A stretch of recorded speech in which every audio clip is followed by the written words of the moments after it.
አባታችን ሁሉን አስተምረውናል። በዚህ ከስዕሉ ያለውን ልገልጽላችሁ። እንግዲህ ሰማዕቱ ቅዱስ ጊዮርጊስ በዚህ በልዳ ከተወለደ በኋላ በዓመቱ እመቤታችን ቅድስት ድንግል ማርያም ተገልጻ ቅዱስ ጊዮርጊስ እንዲድረስ ሲሉ ጊዮርጊስ አንተ ሰማያዊ ሙሽራ ነህ እንጂ ምድራዊ ሙሽራ አይደለም፣ ብዙ ነፍሳትን ታድናለህ ብላው ወደ ቢሩት ሀገር ከወሰደችው በኋላ ከዛ በጫካ መካከል ባርካው ተለየች። ጊዮርጊስ በጫካው ሲመላለስ አንዲት ብላቴና አግኝቶ አንቺ ሴት ከዚህ ምን ትሰራለሽ አላት። እኔም አምላካችን የድራቆን ምሳሌ ሆነው ነኝ አለች። ከዛ በኋላ ከጌታ ከኢየሱስ ክርስቶስ እኮ በቀር ሌላ አምላክ የለም አላት። እባክህ ቶሎ ወደዚህ ቶሎ እንዳይበላክ እኔ ሊበላ ይመጣልና አንተ እንዳይበላ ቶሎ ወደ አለችው። ከዛ መጨረሻ ላይ ያ ድራጎን እሳት እየተፋ ከኃይሉ የተነሳ የሰማይ ወፎችን በምላሱ ተቀልላቸው ነበር ማለት ነው። ያ የቢሩት ሀገር የሚያምኑበት ድራጎን ማለት ነው።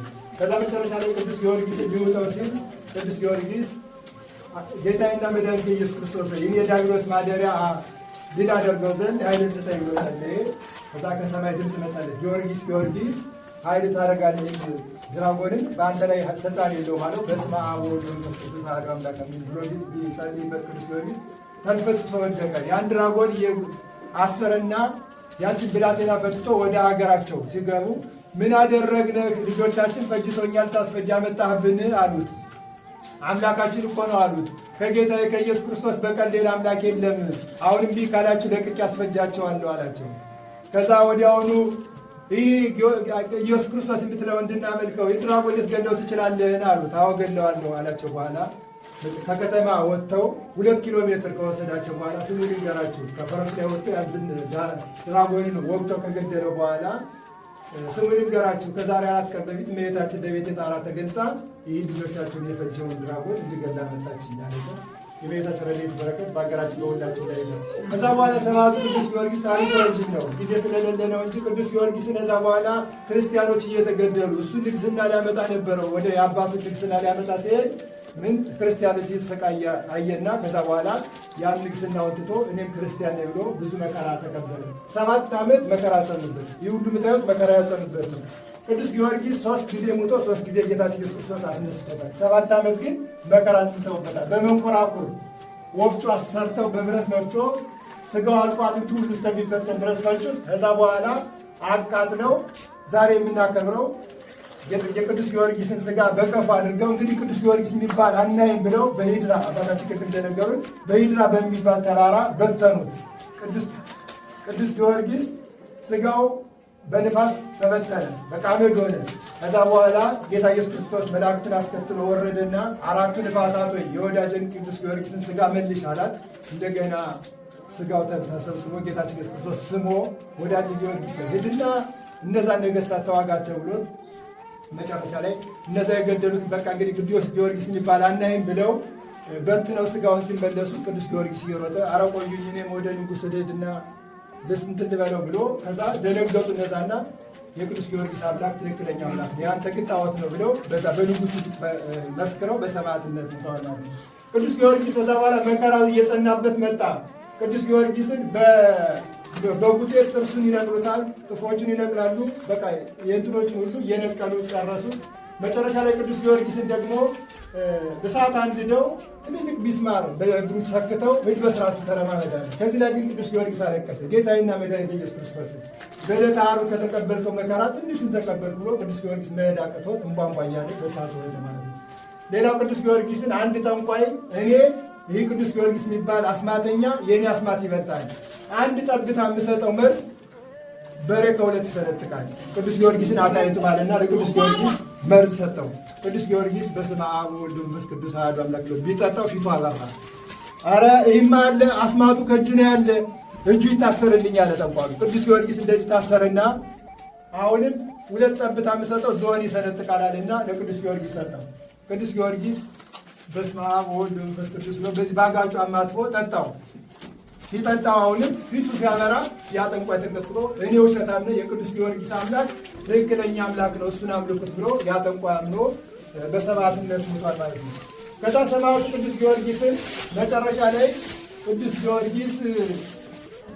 ጊዮርጊስ በቃ ራብ ይሙት ብለው ከአንዲት መበለት ቤት አንድ ልጅ ብቻ ልጇ ዲዳና ሽባ ምንም የማይናገር ነበር። ይሙት በቃ ተብሎ ከአንዲት ቤት ዘጉተኝ።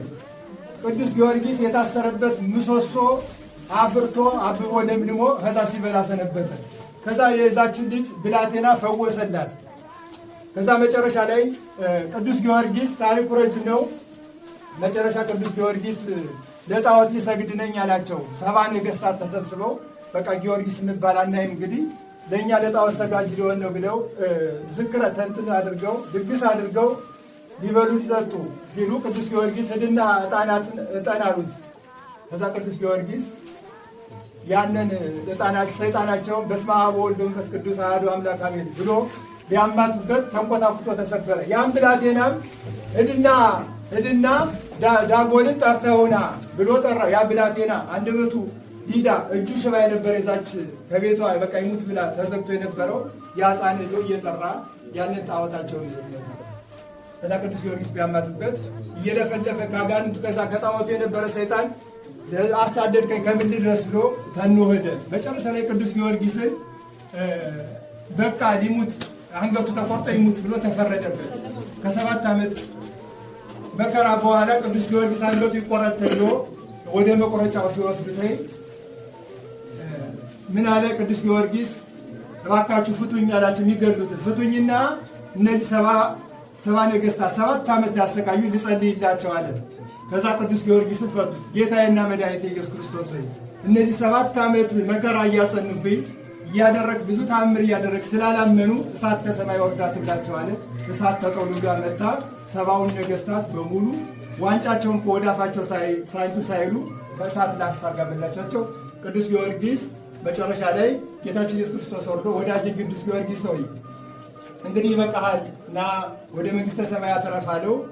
ከዛ መጨረሻ ላይ ቃል ኪዳን ገባለት ጌታችን ኢየሱስ ክርስቶስ። ቃል ኪዳን ግባልኝ ያለው አምላከ ጊዮርጊስ ብሎ የጠራውን በገደልም ቢሆን በእሳት ቃጠሎም ቢሆን በመኪና አደጋም ቢሆን ፈጥኜ ደርስለታለሁ ብሏል።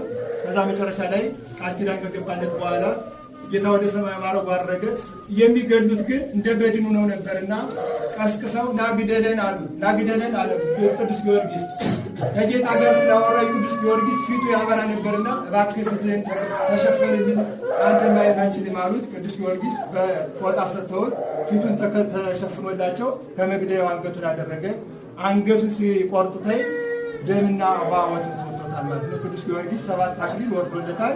የዛሬው በዓላችን ግን ቅዱስ ጊዮርጊስ በሄድራ ተራራ ስጋውን በቀፉ አድርገው የበተኑበት ቀን ነው። በስመ አብ አሁን ያለንበት የቅዱስ ጊዮርጊስ ቤተክርስቲያን ነው።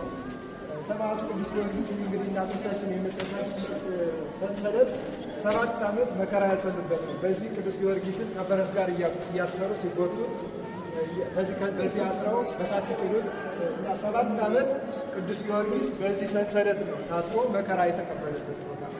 3 ጊዜ ሙቶ 3 ጊዜ ጌታችን ኢየሱስ ክርስቶስ አስነስቶታል ማለት ነው። ይህ ይመስል ግን ሰንሰለቱ 7 ዓመት መከራ ታስሮ በዚህ ብረት እያሰሩ ከፈረስ ጋር እየጎተቱ ከሰረገላ ጋር እየጎተቱ ስጋው እስከሚያልቅ ድረስ ያሰቃዩበት ቦታ ነውና የቅዱስ ጊዮርጊስ ረድኤት በረከት በሀገራችንም በሁላችን ላይ ይሁን። አሜን።